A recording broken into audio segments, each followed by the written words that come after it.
Very good morning to you on this second day of September. We know that spring has sprung and we are all looking forward to warmer weather. And over here in Gordons Bay, it's still a little bit chilly.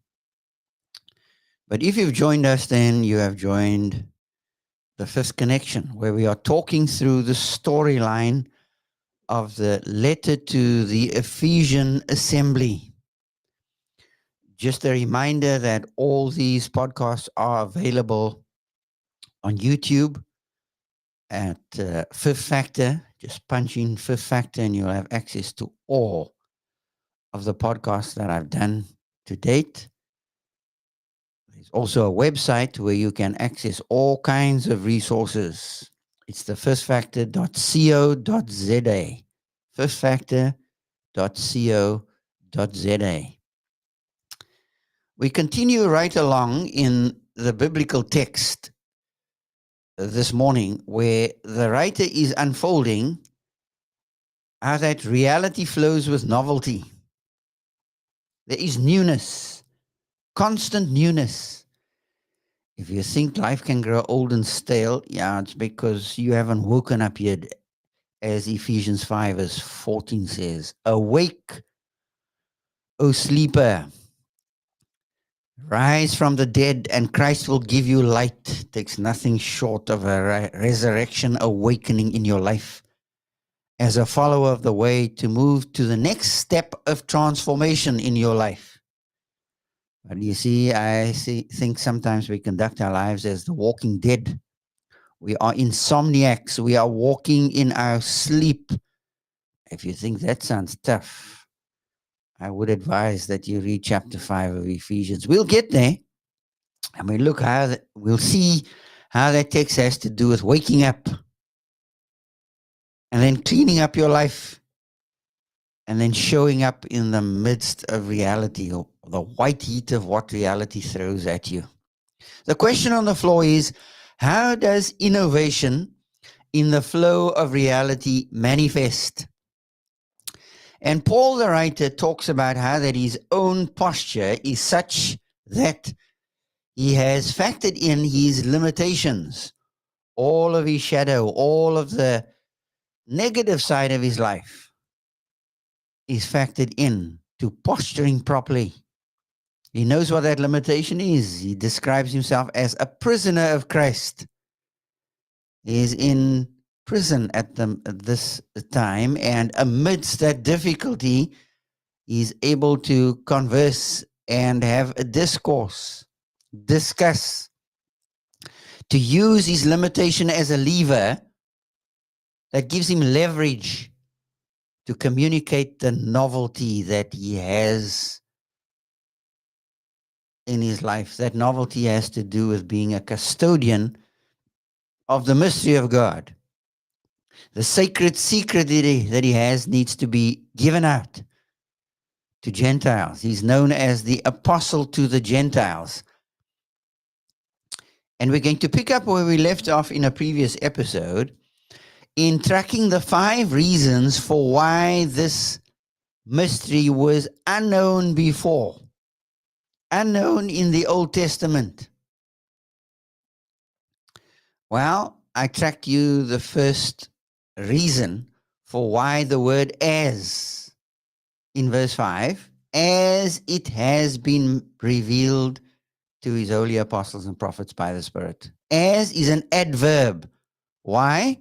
Because it tells you the degree or the kind of revelation that is being made known. The word as ties to the verb in the sentence. The verb is the action word, made known. How has this sacred secret been made known? As it has now been revealed. It was not made known to the sons of men in other generations. So the first reason is grammatical. It's grammar. The thing that you don't like that you were taught in primary school. Doing words are action words. Naming words are nouns. Describing words are adjectives. Somehow we have this idea that God is brain dead. And now we discover, wow, this is actually how language works. This is how we make meaning.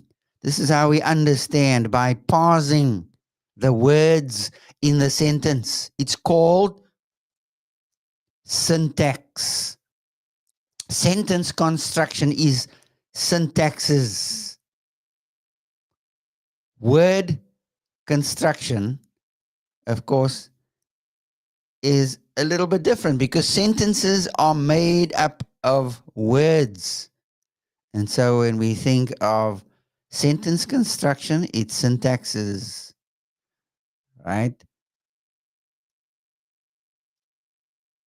So here the writer is giving us a grammatical lesson very quickly. And he says, it's not made known now as it was known then. It wasn't known then. It's an adverb of kind. It was unknown in the old, it's known in the new. So the word as, I am arguing that it is a descriptive use of the adverb. It's not now an adverb of degree, it's an adverb of kind. It wasn't known in the Old Testament. How do I know that? Well, go down to the next 4 reasons. Track with me now. The next 4 reasons for why the adverb as is an adverb of kind. We're going to look at 3 immediate reasons from the context. We've looked at 1, which is grammatical. Now we're going to look at 3 immediate contextual reasons. 3 immediate reasons that the story gives us in this passage for why it's an adverb of kind. It is descriptive. It wasn't partially known in the Old Testament, and now it's fully known. It was not known in the Old Testament, and now it is made known. Here's the first immediate reason from the context. If you go down to verse number 9, what does verse 9 say? Verse 9 says, I am to bring to light for everyone what is the plan of the mystery, the sacred secret, hidden for ages in God, who created all things. It was hidden for ages. O God, our help in ages past, our hope for years to come. There's the word ages. In the eons of time, in the past, it was hidden in ages in God. It was unknown. That's the first storyline reason. The second storyline reason comes up in this verse, in 3 verse 5. It says in verse 5,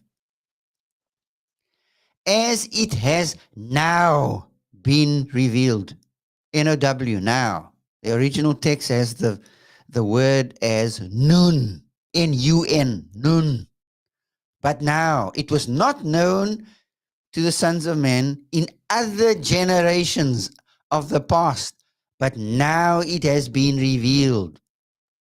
Past generations, but the present generation. Now it is revealed. That's the second contextual reason. The third contextual reason, of course, is the position in 3 verse 10. Again, the adverb now. Verse number 10 says, so that through the church the manifold wisdom of God might now be made known. To whom? The unseen realm. Be made known to the rulers and the authorities in the realm of all causes. That's the heavenly places. So the unseen realm, the forces of hell and darkness did not know this secret. How did they come to know the secret? They came to know it when it was made known to the church. And when did the church come into being? When did this assembly, this new thing come into existence? Acts chapter 2. Some would argue for mid-Acts, what we call mid-Acts dispensationalism, or Acts 28 dispensationalism. I think you can make a very strong case for the fact that the church comes into existence in Acts 2. because the forces of hell and darkness did not know this truth, that there would be Jew-Gentile union in one body called the assembly. That's why it was made known to them. Now, they are angelic beings. They are messengers. Forget about this idea that they are flying around and they are creatures with wings. They are messengers. The rulers and authorities in heavenly places. The unseen realm comes to know what is made known to the church since Acts chapter 2 onwards. And so this was something which was unknown in the past. That's the third reason. Therefore, it will be wrong to say that this mystery was partially uncovered in the Old Testament. It was not known in the Old Testament. Now we go back to the sequential reason. The reason given outside for the text for why this is something that was unknown in the past and it is now revealed in the present. It is something novel and something new. The way the assembly is constructed. In the book of Colossians chapter 1 verse 26, which is a parallel passage here to Ephesians 3 verse 5, that section of the scriptures doesn't use this comparative adverb. The word as is an adverb because it tells you how things are made known. It's made known not as it was known in the Old Testament. It was unknown in the Old Testament. Now it's made known in the New Testament. In Colossians 1:26, it contrasts the ages past with the ages present. It says, and in the past the mystery was not known, but now it is. The manifold wisdom of God is now to be made known to the heavenly hosts. And so there you have a passage outside of the letter to the Ephesians where Paul talks about this wonderful truth. It was not known in the old, but is now known in the new. It is something novel.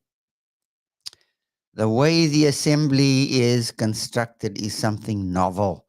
It's Jew-Gentile union in one body, one assembly.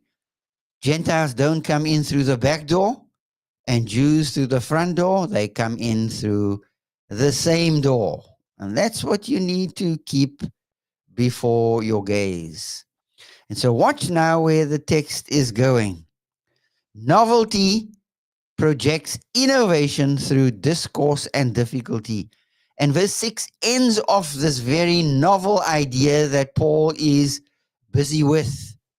He's busy with this idea that the assembly is a new entity, one body. How are you posturing for newness in your life? Something that is totally new that comes on the horizon. And again, don't go for the adage, if it's old, it's gold. If it's new, it's not true. Well, the last time I checked, an iPhone is a novel idea. It never existed in ages past. A computer is a novel idea. AI. It doesn't stand for anonymous independent. It has to do with technology, how that AI is this new technology on the horizon that you can ask any question and it will give some kind of answer to your question. Ask it anything, say something, and it will respond. You talk to your phone. It's called Siri. Hey Siri, tell me where Arkansas is. And Siri will respond. Siri, what's the time? Siri will respond. Life is filled with novelty and newness. And if you are given to sit, soak, and sour, you're going to be disastrously surprised by what life is going to throw at you. It throws newness all the time. And do you have a grid that can process novelty? Because the last time I checked, believers are to be of the transforming kind after the third encounter. They are to have close encounters of the transforming kind. That's a line coming from extraterrestrial encounters. E.T. We are having encounters of the divine kind because God is transforming us moment by moment. Paul says, I die daily. And from day to day, I'm experiencing death in my own body in 2 Corinthians 4, so that life, he says to the Corinthian assembly, so that life can be a pitching up in yours. I die daily so that you can live. Imaging Jesus in his death and resurrection is what discipleship is all about. It is what my marriage is all about. Death and dying to self. It's what parenting is all about. Dying to self and rising to newness. New ways of doing things. New ways of responding to my kids. New ways of responding to my significant other. Oh, some of us hate that this morning because newness throws us all the time. Oh, if God would only throw the old stuff. Well, you will never learn. But if you are a lifelong learner, you will live life on the balls of your feet, not on the heels of your feet, and be caught on the back foot all the time. That's back foot living. What about balls of your feet kind of living? This thing that God is doing is brand new. A writer of yesteryear says, you make me feel brand new. God bless you. You make me feel brand new. And while that is sung in a romantic situation, we are given to living life at the rock face, where God is presenting us newness and novelty all the time. It's about how novelty rises by disclosure of experiential knowing of who God is and how he operates. And Paul says, this is what I'm giving to you. You are transformed ones. You are differentially transformed so that you can resonate with reality and move in the flow of what is really real. Are you moving this morning? Number one. And number two, are you moving with the flow of reality, being able to respond to what life throws at you? Or are you running away and hiding and fearful for what God is about to do next? I trust that you will rise to the challenge this morning, to what is new, to what is novel, and respond and posture in such a way that you can be a receptor of the unmerited inclusion of what was previously fragmented and now reintegrated into what God is doing in your life. That's what newness is. You don't know what he's going to put in your life next, but you are waiting with eager anticipation for what he's about to do. I trust that you would continue to enjoy the Lord as you go into this day, waiting for what he's about to do next. I trust that you would enjoy the day, and goodbye for now.